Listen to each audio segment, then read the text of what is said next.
వచ్చినా నేను మేనేజ్ చేస్తాను. ఫోన్ ఇటు సరే మాట్లాడు. హలో గణేష్ మాట్లాడుతున్నా. హే గణేష్, గణేష్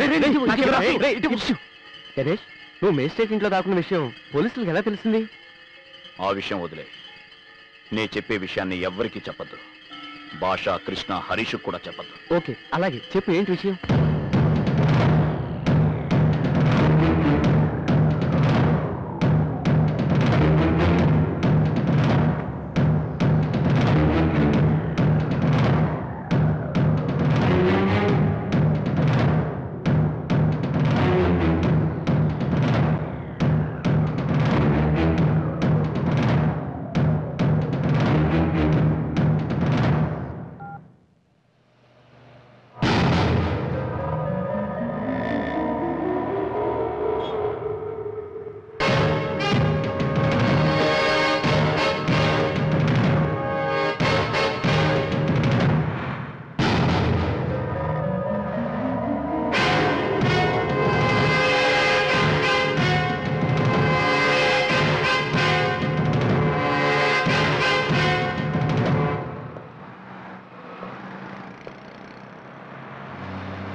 అక్కడంతా చెక్ చేయండి, వెళ్ళండి. Okay sir.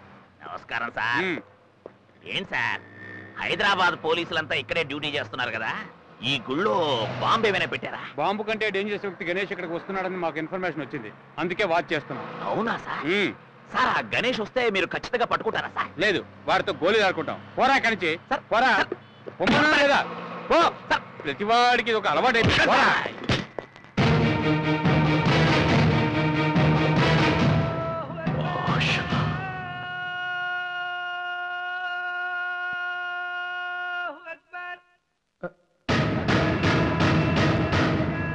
గణేష్,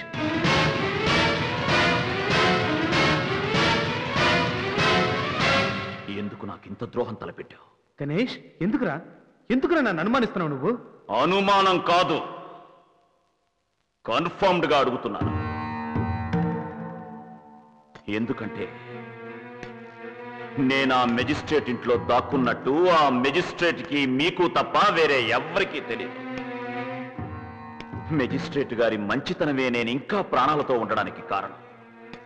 సో ఆయన మీద అనుమానమే లేదు. ఇక మిగిలింది మీరు. నా స్నేహితులైన మీరు నాకు ద్రోహం చేసుంటారా అన్న ఒక ఆలోచనే నమ్మకం కలగలేదు. నా ఆలోచన కరెక్టో తప్పో తెలుసుకోవడానికే మీ నలుగురికి ఫోన్లు చేసి 4 డిఫరెంట్ ప్లేసెస్కి రమ్మన్నాను. నా మాటకి విలువిచ్చి ఒకరికి తెలియకుండా ఒకరు మిగతా ముగ్గురు ఆ 3 ప్లేసెస్కి వచ్చారు. కానీ నేను రమ్మన్న హైటెక్ సిటీ దగ్గరికి మాత్రం నువ్వు రాకుండా పోలీసులు వచ్చారు. ఇన్ఫర్మేషన్ ఇచ్చిన నువ్వు దొరికిపోయావు దోస్త్. చెప్పు, నేను ద్రోహిగా, క్రిమినల్ గా పోలీసులకు దొరకడం నీకు సంతోషాన్ని ఇస్తే నేను ఇప్పుడే సరెండర్ అవుతాను. కానీ దానికి ముందే నువ్వు నాకెందుకు ఇంత ద్రోహం చేశావో నేను తెలుసుకోవాలి. నిజం చెప్పు.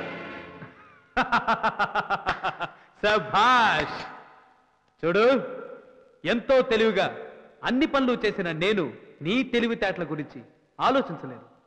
కరెక్టే, నీ అనుమానం కరెక్టే. నీ గురించి పోలీసులకు ఇన్ఫర్మేషన్ ఇచ్చింది నేనే. అంతేకాదు, సిటీలో జరిగిన బాంబ్ బ్లాస్ట్ కి నీకు సంబంధం ఉందని పక్కా ఎవిడెన్స్ ని మన కేబుల్ టీవీ రూమ్ లో పోలీసులకి దొరికేటట్టు చేసింది నేనే దోస్త్. నిన్ను దోషిని చేసింది కూడా నేనే.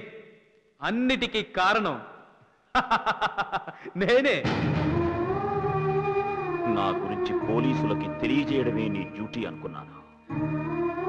కానీ ఇంత దారుణమైన కృత్యానికి పాల్పడుంటావని నేను ఊహించనే లేదు. నా భవిష్యత్తునే కాక 536 మంది నిండు ప్రాణాల్ని నువ్వు బలికొన్నావు. ఏయ్! ఈ మట్టిలో పుట్టి ఈ మట్టిలో పెరిగి ఈ మట్టికే ద్రోహం చేశావే, నువ్వు మనిషివేనా? ఏయ్, ఈ మట్టిలో పుట్టడం నా తప్పు. అదే మా దేశంలో పుట్టి మా దేశం మీ దేశం అంటూ మనల్ని విడదీసిన ఆనాటి జిన్నా దగ్గర నుంచి ఈనాటి ఈ భాష వరకు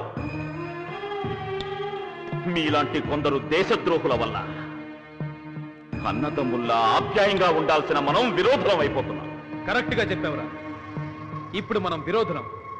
నిజమేంటో తెలిసిపోయాక ఇక మాట్లాడి ప్రయోజనం లేదు. మాట్లాడడానికి నాకు టైము లేదు. నేను వెళ్తాను.